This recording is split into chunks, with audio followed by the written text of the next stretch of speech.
ত্রয়োদশ জাতীয় সংসদের বিশেষ অধিকার সম্পর্কিত স্থায়ী কমিটির প্রথম বৈঠক কিছুক্ষণের মধ্যে। স্পিকারের সভাপতিত্বে কমিটির সদস্য 9 জন।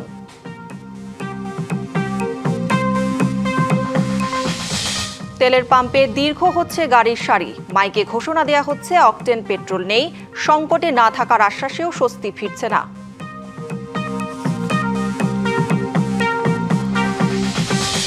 নাটোরে সড়কে ঝরল 3 প্রাণ, উৎসবে অসচেতনতা ও সড়কে দায়িত্বরতদের গাফিলতি দেখছেন বিশেষজ্ঞরা।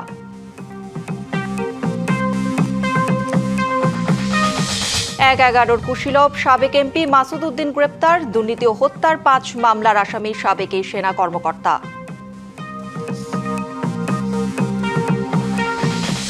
প্রাথমিকে ভর্তিতে ক্যাচমেন্ট পদ্ধতি অনুসরণের পরামর্শ, পদ্ধতি যাই হোক শিশুদের ওপর চাপ কমানোর আহ্বান।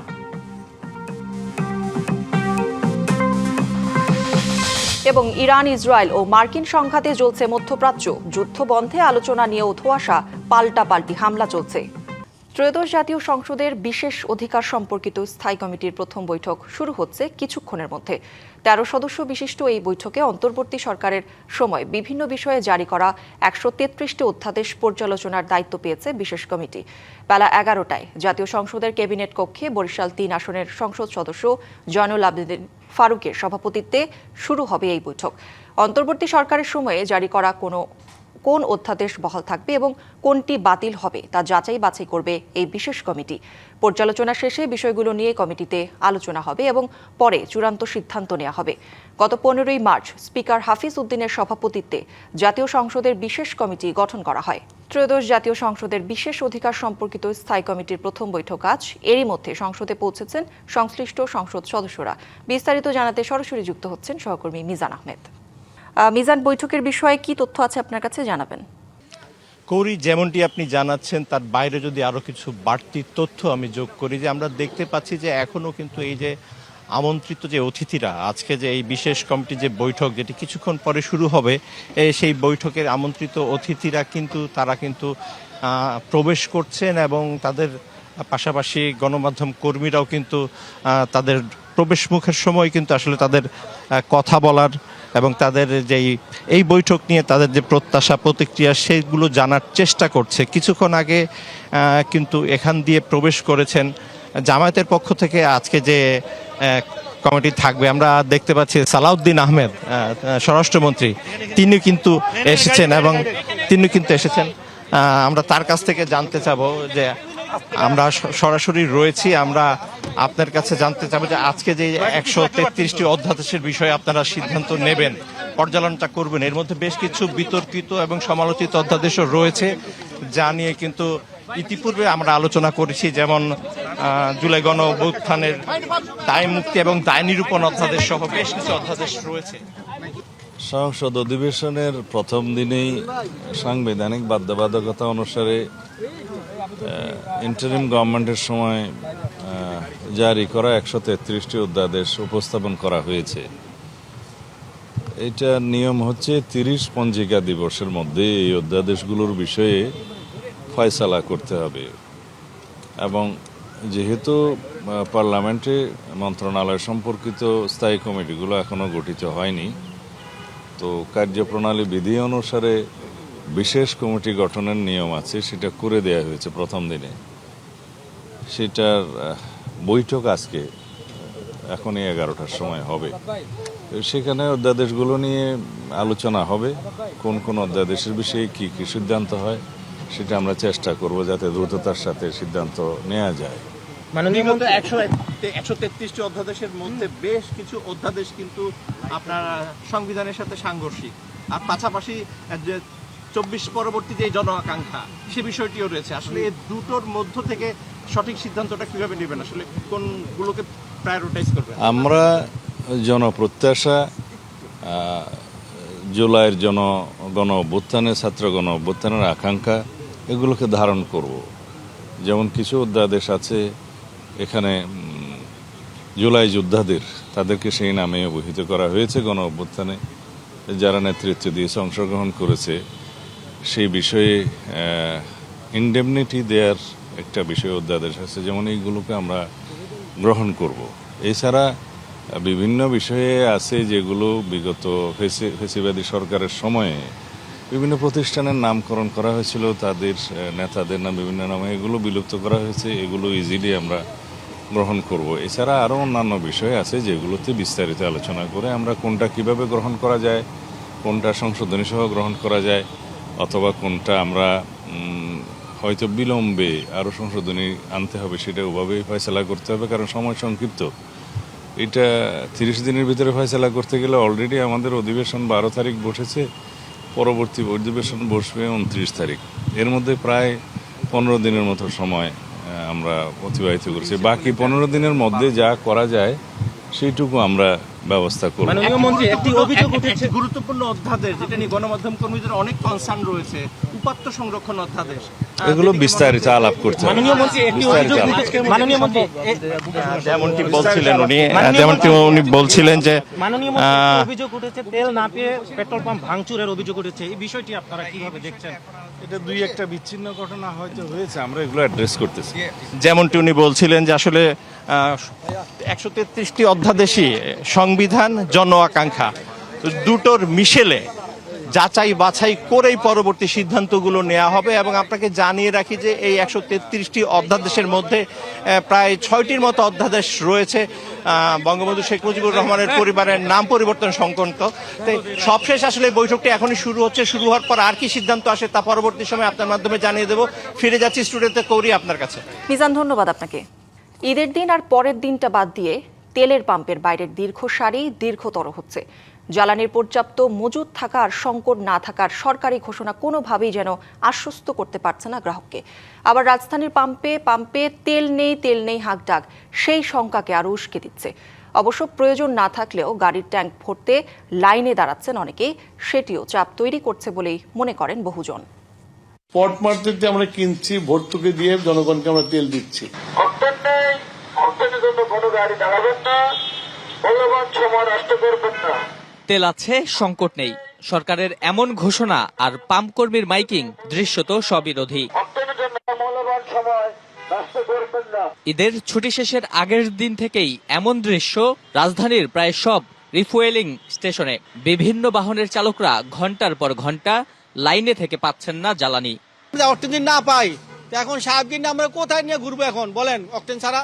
ভুক্তভোগীদের প্রশ্ন, সংকট না থাকলে তেল দেওয়া হবে না কেন? এটা তো স্বাভাবিক হয়ে যাওয়ার কথা, তেল তো বলে অ্যাভেলেবল আছে, সরকার থেকে বলতেছে, কিন্তু কেন এরকম হচ্ছে আমি জানি না, এত সিরিয়াল। পাম্প কর্তৃপক্ষের দাবি, চাহিদা অনুযায়ী তেল দিচ্ছে না ডিপোগুলো। অক্টেন নাই, অক্টেন আমাদের প্রতিদিন যে পরিমাণ দেওয়ার কথা ওই পরিমাণ ডিপো দিয়ে আসে না, তাই যা দেয় তা পুরো দিন কাভার হয় না, রাত্রে শেষ হয়ে যায়। আমরা আমাদের থেকে এরকম কোনো কিছু আমরা দেখিনি, আমরা যতক্ষণ পর্যন্ত আছে ততক্ষণ আমরা দিতে থাকি। জ্বালানি মন্ত্রী বা প্রতিমন্ত্রী বারবার বলছেন তেলের সংকট নেই, তবে এভাবে বাড়তি তেলের জন্য ভিড় করলে মেটানো কঠিন, তাই সাশ্রয়ী হওয়ার অনুরোধও আছে। কিন্তু কে শোনে কার কথা? এবারটা কালকে অনেকবার ট্রাই করেছি, পাই নাই। আজকে এসে সকাল সকাল বেশ পেয়েছি, বা পিছন দিকে বেশ কয়েকটা পাম্পে গিয়েছে, ওদিকে তেল নেই। অবশ্য এমন প্রশ্নও আছে, অকটেন পেট্রোল নিজস্ব বাই প্রোডাক্ট হলে তো এগুলোর অন্তত সংকটের কারণ নেই। অকটেন পেট্রোল এটি আমাদের বাংলাদেশে প্রায় 80% হয়, 20% ইম্পোর্ট করা হয়। তো এখন যে সংকটটা দেখা দিচ্ছে, এটা হচ্ছে আপনার পাম্প মালিক যারা আছে তারা স্টক করে রাখতেছে, তারা মনে করতেছে সরকার তেলের দামটা বাড়াবে, তাছাড়া ওনারা এটার ফায়দা নেবে। দীর্ঘ ছুটির পর মঙ্গলবার থেকে অফিস আদালত খোলায় পাম্পে চাপ বেড়েছে, সামনে আরো চাপ বাড়বে। এ অবস্থা মোকাবেলায় সরকারের আশু উদ্যোগ চান নগরযান ব্যবহারকারীরা। নাজমুল হুদা, ডিভিসি নিউজ, ঢাকা। সরকারের পক্ষ থেকে বলা হচ্ছে জ্বালানি সংকট নেই, পর্যাপ্ত মজুদের কথাও বলা হচ্ছে। তবে কিছু কিছু পাম্পের সামনে দেখা দিয়েছে কয়েক কিলোমিটার দীর্ঘ লাইন। এ বিষয়ে আরও জানবো, আমাদের সাথে তেজগাঁ এবং ময়মনসিংহ থেকে যুক্ত হবেন আমাদের সহকর্মীরা। শুরুতেই যেতে চাই তেজগাঁয়ে, সেখানে রয়েছেন আমাদের সহকর্মী নাজমুল হুদা। নাজমুল, আমরা যেমনটা জানাচ্ছিলাম যে সরকারের পক্ষ থেকে বলা হচ্ছে জ্বালানির কোনো সংকট নেই, আবার পাম্পে গেলে দেখা যাচ্ছে যে ভিন্ন চিত্র। তো আপনার মাধ্যমে বাস্তব চিত্রটি একটু কি জানতে চাই। করি আমি তো সকাল থেকে বেশ কয়েকটি পাম্প ঘুরেছি, কয়েকটি পাম্পে তেল দিচ্ছে কিন্তু রেশনিং পদ্ধতিতে, এবং কয়েকটি পাম্পে আসলে তেলই দিচ্ছে না। আমি এখন যে পাম্পে রয়েছি তেজগাঁওয়ের, এই পাম্পটিতে কিছুক্ষণ আগে মাইকে ঘোষণা দেওয়া হয়েছিল যে আসলে এখানে অকটেন নেই। তো যারা তেল নিতে আসছেন তাদেরকে ফিরিয়ে দেওয়া হচ্ছে, তাদেরকে বাঁশি বাজিয়ে সতর্ক করা হচ্ছে এবং ফিরিয়ে দেওয়া হচ্ছে। এবং এখানে মাইকিং করা হচ্ছে যে অকটেন নেই, তবে কখন অকটেন আসবে সেটিও কিন্তু তারা নিশ্চিত করে বলতে পারছেন না। আমরা জিজ্ঞেস করেছিলাম আসলে কেন এই যে অকটেনটি তারা বিক্রি করছেন না বা নেই। আমাদেরকে জানিয়েছেন যে তাদের আসলে যে পরিমাণে চাহিদা রয়েছে সেই চাহিদা অনুযায়ী তেল আসলে ডিপো থেকে তাদেরকে দেওয়া হচ্ছে না। হিসাব একটা দিয়েছেন, বলেছেন যে তাদের এই পাম্পে মূলত ২৭,০০০ লিটারের মতো তেল প্রয়োজন, কিন্তু তারা ৮ থেকে ৯,০০০ লিটারের মতো তেল পাচ্ছেন। তো এই তেলটা আসলে তাদের জন্য পর্যাপ্ত নয়। তাদের যে তেলটি এর আগের দিন এসেছিল, গতকালকে এসেছে, সেটি কিন্তু বিকাল থেকে তারা তেল দেওয়া শুরু করে এবং সন্ধ্যা নাগাতেই তেলটি শেষ হয়ে যায়, যে কারণে আসলে যেই চাহিদা রয়েছে সেই অনুযায়ী তেল দিতে পারছেন না। এবং কালকে সন্ধ্যার পর থেকেই মূলত তেলটি শেষ হওয়ার কারণে এখনও আজকের দিনে তেলটি দিতে পারছেন না। বিকালের পরে দিতে পারবেন কি না এমন কথা নিশ্চিত দিয়েও তারা বলতে পারছেন, এবং যারা আসছেন তারা আসলে এসে ফিরে যাচ্ছেন। তো বাস্তব চিত্র এটাই, তেলের সংকট আসলে বিভিন্ন পাম্পেই আমরা দেখি। নাজমুল, ধন্যবাদ আপনাকে। দর্শক, ইমরান হাসান রাব্বি রয়েছেন ময়মনসিংহ থেকে। রাব্বি, ঢাকার পাম্পের খবর আমরা জানছিলাম, ময়মনসিংহের পাম্পের খবর একটু জানতে চাই আপনার মাধ্যমে। ঈদ পরবর্তী সময়ের যে অফিস খোলার এই সময়টিতে আসলে জ্বালানি তেলের যে সংকটের শঙ্কা মানুষের মাঝে, সেই শঙ্কা থেকেই মূলত প্রতিটি পাম্পে আসলে এই মুহূর্তে যারা যানবাহন ব্যবহারকারী রয়েছেন তাদের ভিড় বেড়ে আছে, ভিড় লেগে আছে। আমরা একাধিক পাম্পে গিয়েছি, তাদের কাছ থেকে তথ্য পেয়েছি সেটি হচ্ছে যে প্রয়োজনের তুলনায় খুব অপ্রতুল তেল সরবরাহ করা হচ্ছে ডিপোগুলো থেকে, যার কারণেই প্রতিটি পাম্পে আসলে অকটেন এবং পেট্রোলের একটি সংকট তৈরি হয়েছে। আমি এখন এই মুহূর্তে রয়েছি ময়মনসিংহ নগরীর গঙ্গদাস গুহ রোডের যে অটোমোবাইল ফিলিং স্টেশন রয়েছে এখানেও আসলে আমরা পাম্প কর্তৃপক্ষের সাথে কথা বলেছি। তারা বলেছেন যে 15,000 লিটার অকটেন তারা আসলে চাহিদা দিলেও প্রতি দিন আসলে তাদেরকে দেওয়া হচ্ছে মাত্র 4,000 লিটার অকটেন। আর আসলে এখানকার স্থানীয় বাইকার বা যানবাহন যেগুলো রয়েছে সেই যানবাহনের তুলনায় যা একেবারে অপ্রতুল। এখন এই মুহূর্তে তাদের কাছে যে পরিমাণে অকটেন এবং পেট্রোল রয়েছে তা আজ বিকেল পর্যন্তই আসলে তারা বিক্রি করতে পারবেন, এবং পরবর্তীতে আসলে আগামীকাল আবার নতুন তেল আসলে সেই সময় পর্যন্ত এখানে পেট্রোল পাম্প বন্ধ রাখতে হবে বলেও আসলে তারা আমাদেরকে জানিয়েছেন। যারা যানবাহন চালান তারা আসলে শঙ্কা করছেন সাম্প্রতিক সময়ে বেশ কয়েকবার এই জ্বালানি তেলের ওপর সীমিতভাবে দেওয়ার যে প্রজ্ঞাপন এবং নিষেধাজ্ঞা একই সাথে ঈদ পরবর্তী এবং পূর্ববর্তী সময়ের যে ধকল তাদের উপর রয়েছে, এই কারণেই আসলে মূলত প্রত্যেকটি পাম্পে এই বাইকারদের এবং যানবাহন ব্যবহারকারী যারা রয়েছে তাদের ভিড় কিন্তু বেড়েই চলেছে। আমরা বেশ কয়েকটি পাম্পে গিয়েছিলাম, তারা বলছে যে পরিমাণে তেল এই মুহূর্তে পাম্পে রয়েছে সেটি আজকে বিকেল বা রাত পর্যন্ত চলতে পারে। নতুন করে ডিপো থেকে তেল সরবরাহ না করলে আসলে পাম্পগুলো আবারও বন্ধ হবে বলে শঙ্কা রয়েছে। এই ছিল কৌরি আমার কাছে ময়মনসিংহ থেকে পেট্রোল পাম্পের সবশেষ খবর। রাবি, ধন্যবাদ আপনাকে। নাটোরের লালপুরে ট্রাক চাপায় জাহিদুল ইসলাম, মনির এবং বাবুল নামে 3 জন নিহত হয়েছেন। এই ঘটনায় গুরুতর আহত হয়েছেন আরও 4 জন। স্থানীয়রা জানান, সকাল 6:45টার দিকে নবীনগর এলাকায় একটি ট্রাক নিয়ন্ত্রণ হারিয়ে ব্যাটারি চালিত একটি অটোরিকশাকে চাপা দেয় এবং বাড়ির পাকা দেয়াল ভেঙে ঘরের ভেতর ঢুকে পড়ে। এতে ঘটনাস্থলেই একজন মারা যান। আহত 5 জনকে রাজশাহী মেডিকেল কলেজ হাসপাতালে নেয়ার পথে একজন ও হাসপাতালে পৌঁছানোর পর আরও একজন মারা যান। ট্রাকটি জব্দ করেছে পুলিশ, তবে ট্রাক চালক বা সহকারী কাউকে আটক করা সম্ভব হয়নি। এবার ঈদের ছুটিতে মৃত্যুর মিছিল সড়কে। এর অর্থে কি মোটরসাইকেল ও অটোরিকশা দুর্ঘটনা। ঈদের দ্বিতীয় দিনে প্রাণ গেছে অন্তত 24 জনের, আর 6 দিনে জাতীয় অর্থোপেডিক হাসপাতালে চিকিৎসা নিয়েছেন 1340 জন। এর মধ্যে শুধু সড়ক দুর্ঘটনার শিকার 314 জন। এর জন্য উৎসবে অসচেতনতা ও সড়কে দায়িত্বরতদের গাফিলতি দেখছেন বিশেষজ্ঞরা। ঈদের দিন আনন্দে মোটরসাইকেলের বেপরোয়া গতিতে হাসপাতালে নিয়ে এসেছে সিরাজগঞ্জের এসএসসি পরীক্ষার্থী রোহিত শেখকে।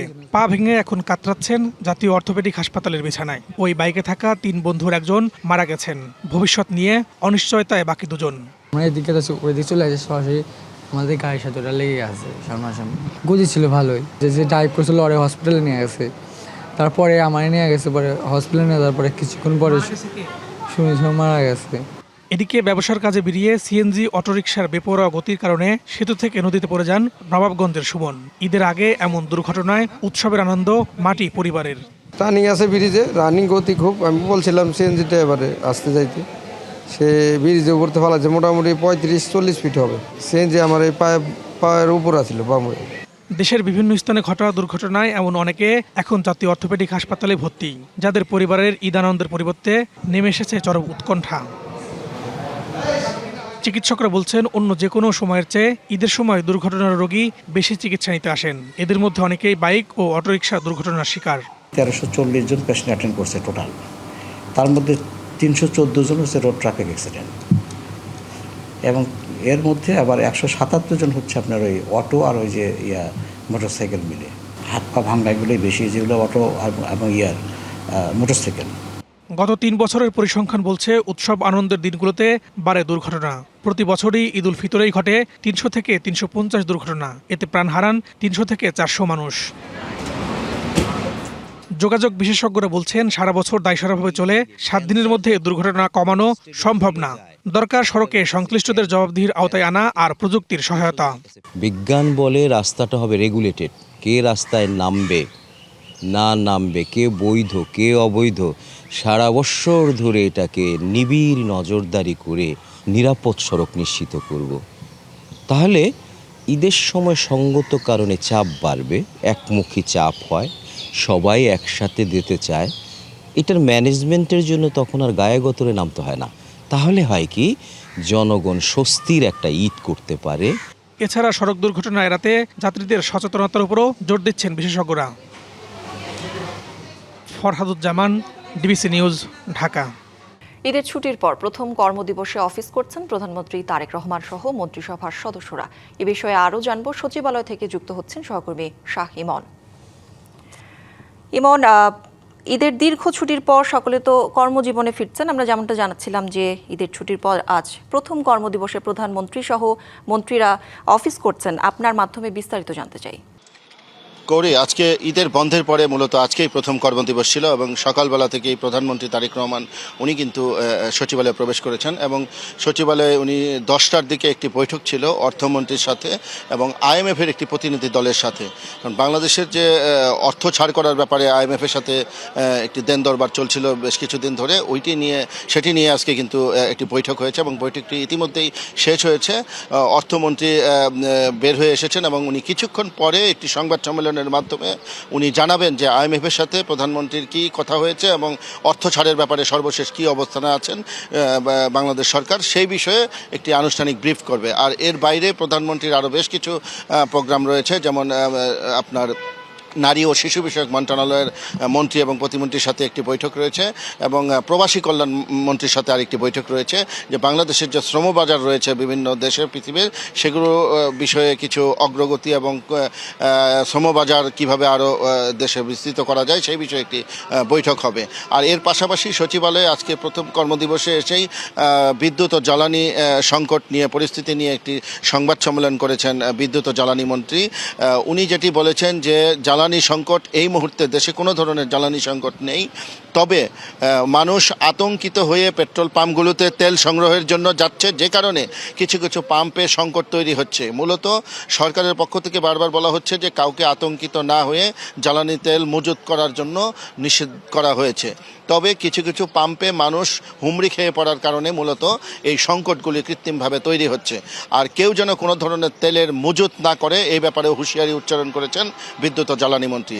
আর স্বাস্থ্যমন্ত্রী একটি সংবাদ সম্মেলন করেছেন, উনি যেটি বলেছেন যে স্বাস্থ্য খাতে আরও সেবামূলক করার জন্য এবং স্বাস্থ্য খাতে যেন কেউ কোনো ধরনের প্রতারণা বা অনিয়ম করতে না পারে সেই জন্য সরকার আরও কঠোর হচ্ছে এবং যে সমস্ত হাসপাতাল অনিয়ম করছে সেইগুলোর ব্যাপারে হুঁশিয়ারি উচ্চারণ করেছেন স্বাস্থ্যমন্ত্রী।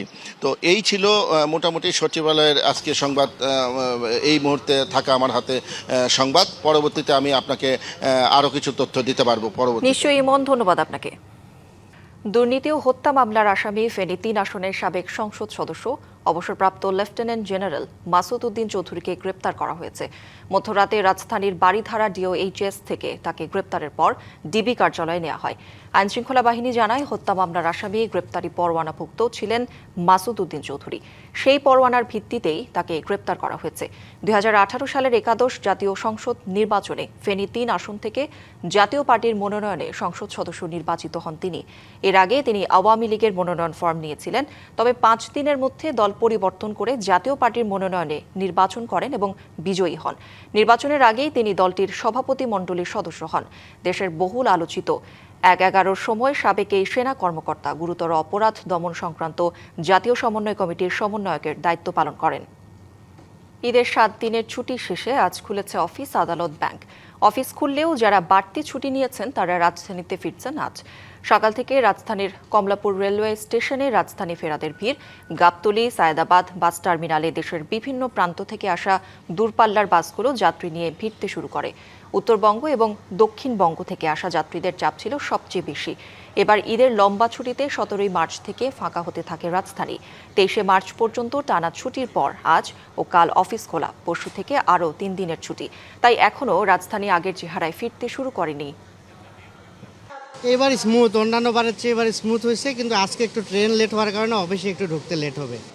অন্যান্য বার একটু তুলনামূলক ঈদ জার্নি মোটামুটি ভালো ছিল, তো এবার ট্রেনগুলো লেট। যাওয়ার সময়ও ট্রেন প্রায় ওই যে দুর্ঘটনার কারণে অনেক লেট ছিল, আর আসার সময় ট্রেনটা প্রায় 2 ঘন্টা লেট। শেষ হয়েছে ঈদের 7 দিনের ছুটি, রাজধানীতে ফিরছেন কর্মজীবীরা। আরও জানাতে সরাসরি যুক্ত হচ্ছেন সহকর্মী হাসান আল মামুন। মামুন, ঈদের ছুটি তো প্রায় শেষ হলো, জীবিকার তাগিদে সকলের এবার কর্মব্যস্ত নগরীতে ফেরার পালা। সবশেষ পরিস্থিতি কি দেখছেন, আপনার মাধ্যমে জানতে চাই। করি, ধন্যবাদ আপনাকে। আমি এই মুহূর্তে রয়েছি মহাকালী বাস টার্মিনালে। আপনাকে একটু জানিয়ে রাখি যে বাসের যাত্রীরা সাধারণত যারা ঈদের ছুটি শেষ করে ঢাকায় ফিরছেন, তারা তাদের যেই গন্তব্য সেই গন্তব্যে বিভিন্ন জায়গায় কিন্তু নেমে যাচ্ছেন। যেমনটি ট্রেন বা লঞ্চের ক্ষেত্রে হয় যে নির্দিষ্ট একটি স্থানে নামা, বাসের ক্ষেত্রে কিন্তু সেটি একেবারেই ভিন্ন। আমরা এই মুহূর্তে মহাকালী বাস টার্মিনালে রয়েছি। আপনাকে যদি একটু দেখাই যে দেশের বিভিন্ন প্রান্ত থেকে এখানে বাসগুলো আসছে এবং এখানে এসে কয়েকজন যাত্রী নামছে। আমরা যারা বাসের ড্রাইভার বা সুপারভাইজার রয়েছে তাদের সাথে কথা বলেছিলাম, তারা যেমনটি জানিয়েছেন যে যাত্রীদের সুবিধার্থে তারা টঙ্গী, এরপরে আপনার এয়ারপোর্ট, এভাবে থরে থরে তাদের যেখানে যেখানে সুবিধা হয় সেখানে নেমে যাচ্ছে, যার কারণে নির্দিষ্টভাবে আসলে যাত্রীরা কিভাবে কোথায় নামছে সেটি ধরা সম্ভব নয়। আমরা 2-1 যাত্রীর সাথে কথা বলেছি, তারা যেটি জানিয়েছেন যে ট্রেনে এক ধরনের ভিড় হচ্ছে এখন ফেরার পথে। সেই ভিড় এড়াতে অনেকেই তাদের যাত্রার সুন্দর করার জন্যই অনেকেই বাসে যাত্রা করছেন। আমরা এখানে শেরপুর থেকে একটি বাস এসেছে, আমরা সেই বাসের চালকের সাথে একটু কথা বলবো যে আপনি শেরপুর থেকে এসেছেন, কোনো ধরনের ভোগান্তি হয়েছে কিনা রাস্তাতে বা কোনো সমস্যায় পড়েছেন কিনা? জি না, রাস্তায় খুব সুন্দরভাবে আসছি, কোনো ভোগান্তি হচ্ছে না। যাত্রীরা কোথায় কোথায় নেমেছে? আপনার যাত্রী নামছে স্কোয়ার থেকে শুরু হচ্ছে, আপনার আমাদের গুলিস্তান পর্যন্ত যাত্রী নামাই দিয়ে আসছি। এখানের মধ্যে কোনো যাত্রী ভোগান্তি হচ্ছে না এবং কি কোনো যাত্রী আমরা হয়রানি হচ্ছে না, কষ্ট হতে আসছে না, খুব সুখে আসছে। হ্যাঁ, যেমনটি শুনছিলেন যে একজন চালকও বলেছেন যে যাত্রীদের সুবিধার্থে তারা বিভিন্ন জায়গায় নেমে যাচ্ছেন। তো সব মিলিয়ে যদি বলি যে মহাকালী বাস টার্মিনালে যে চিত্র আমরা সকাল থেকে দেখছি যে এখানে যাত্রীর ভিড় একেবারেই কম, কয়েকজন যাত্রী নামছেন এবং ট্রেন স্টেশনে যেটি দেখেছি যে এখনও অনেকেই বাড়ির দিকে ছুটতেন। বাস টার্মিনালগুলোতে কিন্তু তার সংখ্যা একেবারেই কম। তো সব মিলিয়ে মহাকালী বাস টার্মিনাল থেকে এখন পর্যন্ত এই ছিল আমার কাছে সবশেষ। করি মামুন, ধন্যবাদ আপনাকে। প্রাথমিকে নামি দামি স্কুলে ভর্তিতে অসুস্থ প্রতিযোগিতা বন্ধে এলাকা ভিত্তিক বা ক্যাচমেন্ট পদ্ধতি অনুসরণের পরামর্শ দিয়েছেন বিশেষজ্ঞরা।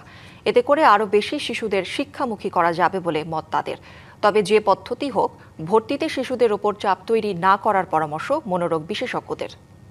দীর্ঘদিন পর লটারি পদ্ধতির পরিবর্তে আবারও প্রাথমিকে ভর্তির ক্ষেত্রে ভর্তি পরীক্ষা পদ্ধতি চালু করতে যাচ্ছে সরকার, যা নিয়ে চলছে আলোচনা সমালোচনা। প্রাথমিকে দেশের নামিদামি স্কুলগুলোতে শিশুদের ভর্তির জন্য মুখিয়ে থাকেন অভিভাবকরা। দীর্ঘদিনের লটারি পদ্ধতির পর আবারও ভর্তি পরীক্ষা চালু হলে এই ভর্তি যুদ্ধের চাপ পড়বে শিক্ষার্থীদের ওপর। বিশেষজ্ঞরা বলছেন তথাকথিত ভালো স্কুলে ভর্তির জন্য অভিভাবকদের অসুস্থ প্রতিযোগিতা বন্ধে ক্যাচমেন্ট পদ্ধতি প্রচলন বড় সমাধান হতে পারে। ক্লাস্টার পদ্ধতিতে ক্যাচমেন্ট এরিয়ার মধ্যে নির্ধারিত স্কুলে ওই অঞ্চলের অভিভাবকরা এবং শিশুদেরকে ভর্তি করা বাধ্যতামূলক করে আমি মনে করি শিশুদের স্ব অঞ্চলে ভর্তি করবার যে প্রক্রিয়া সেটা চালু করলে এই অসুস্থ প্রতিযোগিতা অনেকটা কমে যাবে। এছাড়াও আরও নানা রকমের বৈজ্ঞানিক, যৌক্তিক এবং গ্রহণযোগ্য পদ্ধতি বা প্রক্রিয়া আছে, সেটি আমি মনে করি যে শিক্ষা মন্ত্রণালয়ের সময় নিয়ে ভেবে চিন্তে গবেষণা করে তার পরবর্তীতে এই সিদ্ধান্তটি চূড়ান্তভাবে নেওয়া উচিত। ক্যাচমেন্ট পদ্ধতি অনুসরণে শিশুদের আরও বেশি শিক্ষাগামী করা যাবে বলেও মত বিশেষজ্ঞদের। জোনিং এর মাধ্যমে সব শিক্ষার্থীদেরকে যাতে আমরা স্কুলে আনতে পারি সেই ব্যবস্থা করা, যেটা এখন 40% আছে ক্যাচমেন্ট এরিয়ার কোটা, সেটা হয়তো 80% করা যেত, কিন্তু কোনো বিকল্প না ভেবে আলাপ আলোচনা না করে সিদ্ধান্তটা চাপিয়ে দেয়, কতটুকু সঠিক হয়েছে বুঝতে পারছি না। তবে যে পদ্ধতিই হোক, ভর্তিতে শিশুদের উপর যাতে কোনো ধরনের চাপ তৈরি না হয় সেদিকে নজর রাখার পরামর্শ মনোরোগ বিশেষজ্ঞদের। শুধুমাত্র শহর কেন্দ্রিক বা একটা নির্দিষ্ট সোশিও ইকোনমিক কন্ডিশনের কথাটা চিন্তা না করে আমরা যদি হলো সব ধরনের বাচ্চাদের কথা চিন্তা করে হলো আসলে প্রশ্ন পদ্ধতিগুলো করে, সেটা বেশি গ্রহণযোগ্য বা সেটাই বিবেচনায় রাখা উচিত। সবশেষ নিয়ম অনুযায়ী 6 বছর বয়স থেকে প্রাথমিকে ভর্তি হতে পারে শিশুরা। প্রতি বছর প্রাক প্রাথমিক ও প্রাথমিকে ভর্তি হয় প্রায় 40 লাখ শিশু। মনিরুল সোহাগ, ডিবিসি নিউজ, ঢাকা। দেশে যক্ষ্মা রোগী বাড়লেও আন্তর্জাতিক সহায়তা বন্ধ হওয়ায় কমেছে বরাদ্দ। ফলে রোগ নির্ণয়ের সুযোগ, ওষুধের প্রাপ্যতা, চিকিৎসা ও সেবার মানও কমেছে। শঙ্কা দেখা দিয়েছে যক্ষ্মা নিয়ন্ত্রণ কর্মসূচির ভবিষ্যৎ নিয়েও। এমন পরিস্থিতিতে বিশ্ব যক্ষ্মা দিবসে বরাদ্দ বাড়ানোর ওপর গুরুত্ব আরোপ করেছেন চিকিৎসকেরা।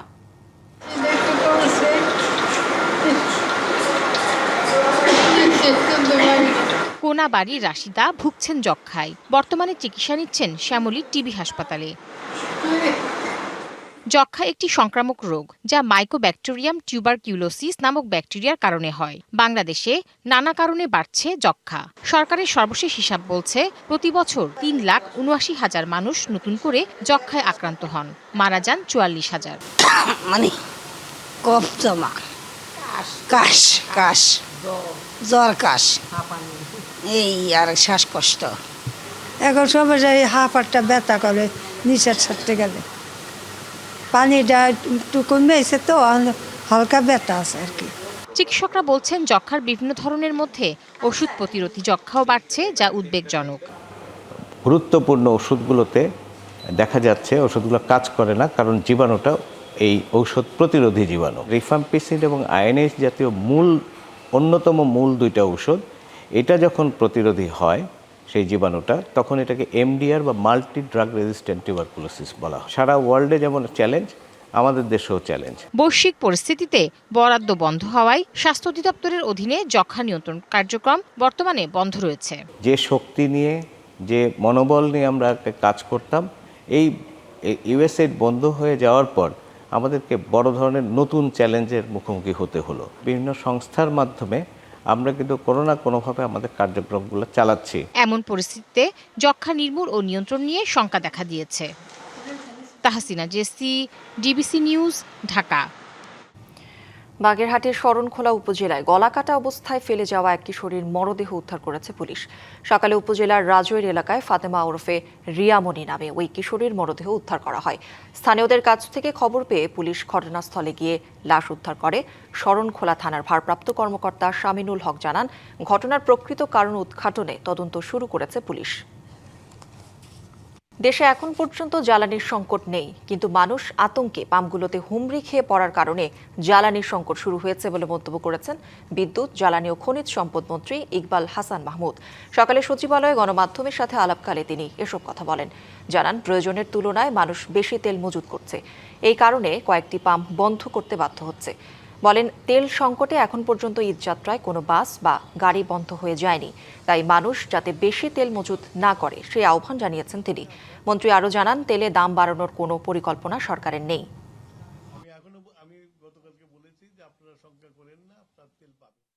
হঠাৎ করে মানুষ হুমড়ি খেয়ে পড়ছে পেট্রোল পাম্পে।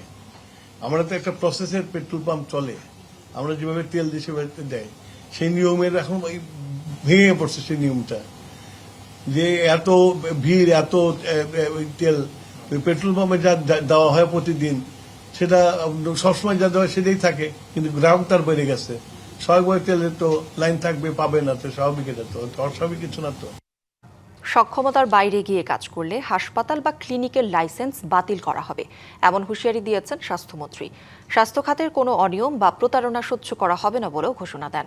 ঈদের ছুটির পর প্রথম কার্যদিবসে সচিবালয়ে স্বাস্থ্যমন্ত্রী প্রতিমন্ত্রীর শুভেচ্ছা বিনিময় শেষে এসব কথা বলেন। জানান, মশা নিধনে ঢাকার 2 সিটি কর্পোরেশন কাজ করছে, যে কারণে মশাবাহিত রোগের প্রাদুর্ভাব কম। স্বাস্থ্যমন্ত্রীর দাবি, এবারের ঈদ ভালো কেটেছে, আইন শৃঙ্খলা সহ সার্বিক পরিস্থিতির ভালো ছিল, হাসপাতালে রোগীরাও ভালো সেবা পেয়েছে। হামলা পাল্টা হামলায় জ্বলছে মধ্যপ্রাচ্য, যুদ্ধ বন্ধে আলোচনা নিয়েও চলছে ধোঁয়াশা। একদিকে যুক্তরাষ্ট্রের সঙ্গে আলোচনায় প্রধান বিষয়গুলোতে ঐকমত্য হওয়ার দাবি করছেন মার্কিন প্রেসিডেন্ট ডোনাল্ড ট্রাম্প, অন্যদিকে সেই আলোচনার কথা পুরোপুরি অস্বীকার করেছে ইরান। এরই মধ্যে নতুন করে বিমান হামলা, ক্ষেপণাস্ত্র আঘাত আর পাল্টা হুঁশিয়ারিতে সংঘাত ছড়িয়েছে পুরো অঞ্চলে। হরমুজ প্রণালী, তেলের বাজার এবং বৈশ্বিক নিরাপত্তা নিয়েও বাড়ছে উদ্বেগ। মধ্যপ্রাচ্য যুদ্ধের 24তম দিনে যুক্তরাষ্ট্র ও ইরানের মধ্যে কূটনৈতিক তৎপরতা নতুন মাত্রা পেয়েছে। মার্কিন প্রেসিডেন্ট ডোনাল্ড ট্রাম্প দাবি করেছেন, দুই পক্ষের মধ্যে প্রধান বিষয়ে ঐকমত্য তৈরি হয়েছে এবং খুব শীঘ্রই সরাসরি বৈঠকের সম্ভাবনাও রয়েছে। আমাদের মধ্যে বেশ জোরালো আলোচনা হয়েছে। প্রধান বিষয়গুলোতে আমরা প্রায় একমত। হয়তো বিষয়টি সঠিকভাবে প্রকাশ পায়নি। তারা চুক্তি করতে আগ্রহী, আমরাও চাই একটি চুক্তি হোক। তবে ট্রাম্পের এই দাবিকে সরাসরি নাকচ করেছে তেহরান। ইরানের পার্লামেন্টের স্পিকার এবং পররাষ্ট্র মন্ত্রণালয় জানিয়েছে, যুক্তরাষ্ট্রের সঙ্গে কোনো আলোচনা হয়নি। যুদ্ধের লক্ষ্য পূরণ না হওয়া পর্যন্ত কোনো আলোচনায় যাবে না বলেও স্পষ্ট করে দিয়েছে তারা। এরই মধ্যে নতুন করে সময়সীমা বেঁধে দিয়েছেন ট্রাম্প। 5 দিনের মধ্যে সমাধান না এলে ইরানে বোমাবর্ষণ চালিয়ে যাওয়ার হুঁশিয়ারি দেন তিনি। একই সঙ্গে বলেন, চুক্তি হলে হরমুজ প্রণালী যৌথভাবে নিয়ন্ত্রণ করতে পারে 2 দেশ। মাঠের পরিস্থিতিও ক্রমেই জটিল হচ্ছে। ইরানের উত্তর পশ্চিমাঞ্চলের উর্মিয়া শহরে যুক্তরাষ্ট্র ও ইসরায়েলের হামলায় অন্তত 5 জন নিহত হওয়ার খবর জানিয়েছে দেশটির গণমাধ্যম। জবাবেও পিছিয়ে নেই তেহরান। ইরানের সশস্ত্র বাহিনী জানিয়েছে, নিরাপত্তা নিশ্চিতে সব ধরনের সক্ষমতা ব্যবহার করা হবে। একই সঙ্গে ইসরায়েল এবং মধ্যপ্রাচ্যে থাকা একাধিক মার্কিন ঘাঁটিকে লক্ষ্য করে হামলার দাবিও করেছে আইআরজিসি। সংঘাতের এই উত্তেজনার মধ্যেই জ্বালানি ইস্যুতে এসেছে নতুন মোড়। ইরানের তেলের ওপর সামরিক নিষেধাজ্ঞা শিথিলের সিদ্ধান্তকে স্বাগত জানিয়েছে ইউরোপীয় ইউনিয়ন। বিশ্লেষকদের মতে, জ্বালানি অবকাঠামোতে হামলা বন্ধ না হলে বৈশ্বিক বাজারে অস্থিরতা আরও বাড়তে পারে। এদিকে যুদ্ধ শেষ করতে পারলে তেলের দাম দ্রুত কমবে বলেও দাবি করেছেন ট্রাম্প, তবে কোনো নিশ্চয়তা দিতে পারেননি তিনি। বিশ্লেষকরা বলছেন, একদিকে আলোচনা নিয়ে বিভ্রান্তি, অন্যদিকে হামলা পাল্টা হামলার বিস্তার। এই দ্বিমুখী পরিস্থিতি মধ্যপ্রাচ্যকে আরও অনিশ্চয়তার দিকে ঠেলে দিচ্ছে। দ্রুত কূটনৈতিক সমাধান না এলে এর প্রভাব পড়তে পারে বৈশ্বিক জ্বালানি বাজার ও অর্থনীতিতে। সামিউল ইসলাম, ডিবিসি নিউজ ডেস্ক। কলম্বিয়ার দক্ষিণাঞ্চলে পেরুর সীমান্তবর্তী পুয়ের্তো লেগুইজামোর কাছে স্থানীয় সময় সোমবার সেনা সদস্যবাহী বিমান বাহিনীর একটি বিমান বিধ্বস্ত হয়েছে। গণমাধ্যমের খবর বলছে, বিমানটিতে 114 সেনা ও বিমান বাহিনীর 11 সদস্য ছিল। এর মধ্যে 48 জনকে আহত অবস্থায় উদ্ধার করা হয়েছে বলে জানিয়েছেন প্রতিরক্ষামন্ত্রী পেদ্রো সানচেজ। তবে ঠিক কতজন নিহত হয়েছে সে বিষয়ে কিছু জানাননি। অ্যামাজন অঞ্চলের গভীরে পুয়ের্তো লেগুইজামোর বিমানবন্দর থেকে উড্ডয়নের সময় হারকিউলিস C-130 বিমানটি বিধ্বস্ত হয়। হারকিউলিস বিমান সাধারণত পরিবহন বিমান হিসেবে ব্যবহৃত হয়। কেন বিমানটি বিধ্বস্ত হয়েছে তা এখনও জানা যায়নি। খেলার খবর। অনূর্ধ্ব-20 সাফ চ্যাম্পিয়নশিপে আজ শুরু বাংলাদেশের মিশন। মালদ্বীপের ন্যাশনাল স্টেডিয়ামে নিজেদের প্রথম ম্যাচে পাকিস্তানের বিপক্ষে লড়বে বাংলাদেশ অনূর্ধ্ব-20 দল। দ্বিতীয়বারের মতো শিরোপা জয়ের লক্ষ্য নিয়ে মাঠে নামবে লাল সবুজ প্রতিনিধিরা। সাফ সামনে রেখে ঘরের মাঠে শিষ্যদের দেখার বেশি সুযোগ পাননি দলের নতুন বিদেশি কোচ কক্স। তবে এবার বাংলাদেশ অনূর্ধ্ব-20 দলে রয়েছেন 3 প্রবাসী ফুটবলার। দলের সঙ্গে মানিয়ে নিতে পর্যাপ্ত সুযোগ না পেলেও অল্প সময়ে দলের সঙ্গে বোঝাপড়া বাড়াতে কাজ করছেন এই প্রবাসী ফুটবলাররা। পাকিস্তানকে হারিয়ে এবারের সাফের আসর শুরু করতে চায় বাংলাদেশ অনূর্ধ্ব-20 ফুটবল দল। এই ম্যাচ জিতে সেমিফাইনালের পথ সহজ করতে চাইবে রেড গ্রিন ইয়াংরা। ফিফা আন্তর্জাতিক প্রীতি ম্যাচ সামনে রেখে ভিয়েতনামে দ্বিতীয় দিনের মতো অনুশীলন সেরেছে বাংলাদেশ ফুটবল দল। ন্যাশনাল ইউথ ট্রেনিং সেন্টারে নিজেদের ঝালিয়ে নিয়েছে জামাল ভুঁইয়ার দল। ভিয়েতনামের আবহাওয়ার সঙ্গে অনেকটাই মানিয়ে নিয়েছেন ফুটবলাররা। এদিন প্রতিপক্ষের কৌশল মোকাবেলা নিয়ে বিশেষভাবে কাজ করেছেন হেড কোচ হাভিয়ার কাব্রেরা। অনুশীলনে গুরুত্ব পেয়েছে ট্যাকটিক্যাল ও টেকনিক্যাল বিষয়গুলো। মঙ্গলবার দলের সঙ্গে যোগ দেওয়ার কথা রয়েছে হামজা চৌধুরীর। সুমিতদার কথা বা হামজা ভাইয়ের কথা না বলে না, এরা আসলে অনেক বড় মাপের প্লেয়ার। অনেক কিছুই পরিবর্তন হয়েছে এখন ন্যাশনাল টিমে, তো এখন এখানে সবকিছু মিলে নিজেকে মানিয়ে নেওয়ার চেষ্টা করছে আর কি। ডিফেন্ডিং প্লাস অ্যাটাকিং বোল্ড হয়েছে, প্লাস কিছু টেকনিক্যাল কনসেপ্ট ছিল অপোনেন্টকে নিয়ে, এবং আমাদের মূলত নিজেদের যে জায়গাগুলো ডিফেন্ডিংয়ের কিছু কাজ ছিল। জাতীয় দলের নতুন নির্বাচক প্যানেল ঘোষণা করেছে বাংলাদেশ ক্রিকেট বোর্ড বিসিবি। নতুন এই প্যানেলের প্রধান নির্বাচক হিসেবে দায়িত্ব পালন করবেন সাবেক অধিনায়ক হাবিবুল বাশার সুমন।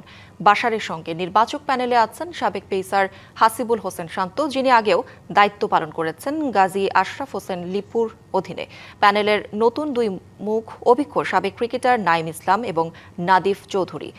2027 সালের ওয়ানডে বিশ্বকাপ পর্যন্ত দায়িত্ব পালন করবেন এই নির্বাচকরা। সংবাদে এই ছিল এখনকার মতো। ডিবিসি নিউজের সংবাদগুলো পড়তে ভিজিট করুন dbcnews.tv আর ভিজিট করুন ডিবিসি নিউজের ফেসবুক পেজ এবং ইউটিউব চ্যানেল। ডিবিসির সঙ্গেই থাকুন।